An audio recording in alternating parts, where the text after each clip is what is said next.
Alright, so we have the project here. Um, Want to design a modular system that could be like shipped around or something, have different functions because different people need different things out of their growing systems or have different needs in their communities. Um, Basically, they're 10 by 30 structures that are designed to be folded down and kind of like shipped around in pieces to various areas. This is a composting area to take Humanure because dealing with human waste is a big deal. Dysentery kills a lot of people, and all of that, but this turns it into black soldier fly larvae, and those larvae can be fed to either chickens or, in this case, since this was an aquaponic project, aquaponic systems. So here's the aquaponic system, which air pumps and designed it to run off of Blue Nile tilapia. The water tanks are each about 900 gallons. Um, it's not really a disconnected system, or but it can be ran as one, say during the winter, because this is pretty expensive out here. Build a big greenhouse and heat it and all this out here for this stuff, all the vegetables and stuff. Um, so it really may suit you better. I figured it'd suit me because I live in Colorado better to have a system that's designed to be able to just run as a fish rearing area for however long, however many months out of the year. And then we're kind of the growing area over here. This is sort of design this out of sort of recycled bottle NFT systems. This again is supposed to be kind of like packed away flat. Um, so it can be easily kind of shipped around and ready to go. You can see over here though, if you wanted to, you could put because it's pretty lightweight, you could put a NFT vertical system up top above above the fish rearing systems. If we get over here, these are the different components, kind of. I'll just go over those. I like these homemade biofilters a lot, DIY biofilters. Really don't need some crazy fancy thing that's gonna do a bunch of, you know, flips and maneuvers. You just need somewhere to store your media. In this case, you could put monolith pads and just run the water straight on there. Like come back up out that hose into a tank.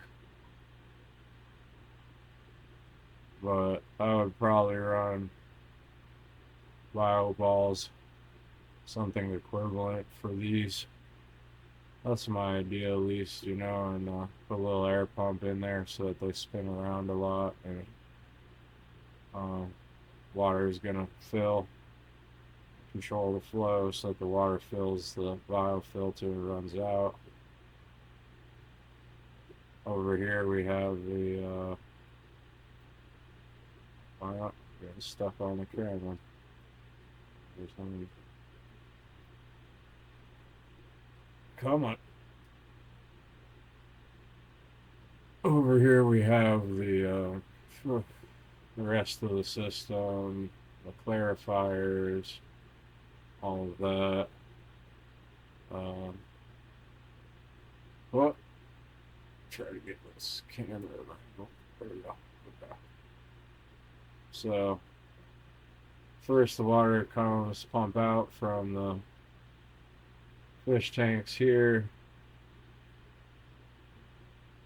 up into the clarifiers.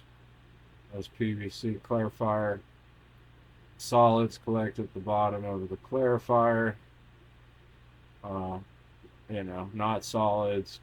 Water go out here, come out a little valve over here. You can kind of see this valve I have connected. I just kind of wanted to be able to see what's going on. So I left a lot of it kind of bare. And then down here you have your management, your system where you dump your solids from your clarifier outside to mineralize. So you don't want to waste all that really great quality fish poop. You want to mineralize it, and you can just air pump it out here in these tanks, on this side. Uh, if you don't want to dig the hole, I guess you could, just take a 5-gallon bucket and open the valves, these little valves down here, and see where it goes in and come out.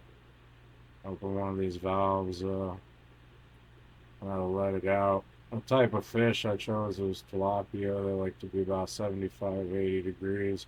You could attach a solar heater in certain climates to heat the structure, probably heat the water pretty easily. Um, this was during the summers. I would say I would plan to run these DWC beds, maybe in a simple hoop house, maybe a 50 by 10 hoop house per DWC, kind of around this area here, and just to really minimize costs, the heating costs, and resource use, and all of that kind of stuff. Just to really try to keep it sustainable for my environment. And if you were, say, somewhere in Africa or something where these fish are native to, and the air temperature is just enough, you could just throw a shade cloth over the side of the structure. Kind of like over here where the chicken coop is. Get a shade cloth and shade the stuff and shade the side of the structure and keep it cooler. But my concern, is keeping it warmer, not wasting a bunch of natural gas or coal power, electricity, whatever you get in it.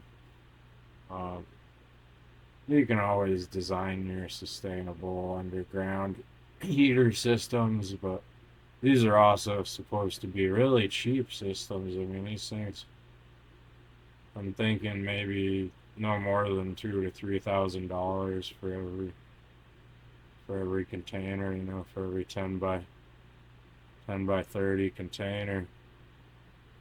So that'll feed you a lot of feed people a lot of food. I mean, look at all this bok choy and spinach and uh, all this good stuff. I mean, that could be a that could be like a wicking bed, growing your ginger and turmeric, you know, potatoes and stuff, whatever. If you're Irish, um, yeah, that's uh, that's the idea, But you start here, you poop, and then you turn your poop into fly maggots, and the fly maggots come over here and they feed the chickens and the fish. Or you could take the chicken poops even and just throw them in here and there in the water with some crawfish instead of tilapia. But I don't really want to get too far into the crawfish thing. Here's your air pumps, of course. You gotta have some air pumps. Air pumps are really important. And you can see, you got the little ducky with the bubbles to signify the air pumps. That's not a dead fish. That's a dab. Dabs swim sideways. They swim sideways. I like them because they're called dabs. It's entertaining. I got over here. This is it. That's about it. About the whole system. I mean, you could break it down either way. Like the cool thing about these aquaponic systems, I realize is it doesn't really matter, so much.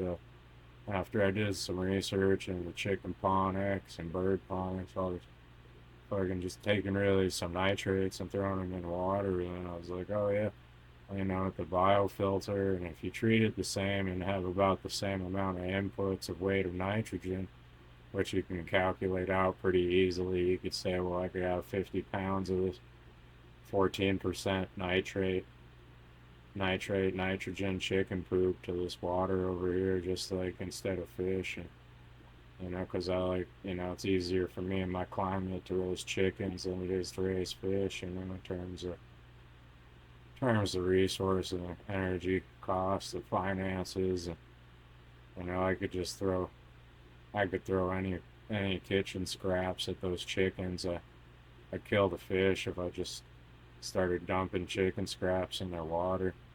At least I think I would. But anyways, that's about the idea there. You got about a good 44 foot long by 4 foot wide by whatever. All of this is exactly, kind of, not really exactly, but pretty closely scaled to like the UVI systems. I mean, it's a smaller system, but I calculated it out in terms of scale to be like the same as the University Virgin Islands. So it should kind of like work, I guess. I don't know. I mean, really, I will wait to try it out to find out. But yeah, that's about it right there. I mean, you got your clarifiers, your biofilters, your air pumps, your fish, your water, your plants, your chickens, your people pooping, and you got your flies and your hydroponic beds and your water pumps, and over here you got a place to grow it, your greenhouses and stuff. And yeah, I'll attach a link to that to the video, and yeah, that's about the system that I developed for aquaponics. But if you could start manufacturing these sorts of things, you could really just start sending them all over the place and really, really quickly, get these things to people with no resources and stuff that have a hard time. People be pooping in their drinking water and stuff. Instead of pooping in your drinking water, you could turn your poop into fish or chicken feed, and then you know, and then poop in it. But it would be safer according to studies, because they say that these little worm ramps, the black soldier flies that breed in here and they compost, they do whatever they do. But when they have little babies grow up, they just have to climb out of this shit right here. So they go up these little ramps we built and the pipes, and they go into, of course, where do they go? Into a 5 gallon bucket, because there's no shortage of bucket containers, or 4 liters or whatever you can find, to satisfy your 20 liters, whatever you need here. And yeah, yeah, the worms have to climb out. They have to climb out of that poop. Apparently, they don't carry enough bacteria or pathogens or whatever. Their little microbiome for those BSF larvae is, um, even if it's covered in human manure, it doesn't carry any of it with it.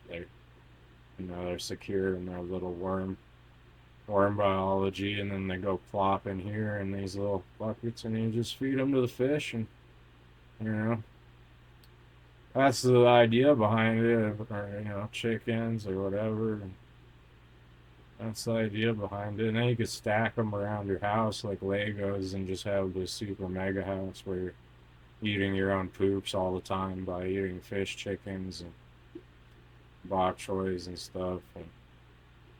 And yeah, we could drop like 50 of these off in every village that's having a hard time with pooping in their water, or growing chickens or fish and stuff.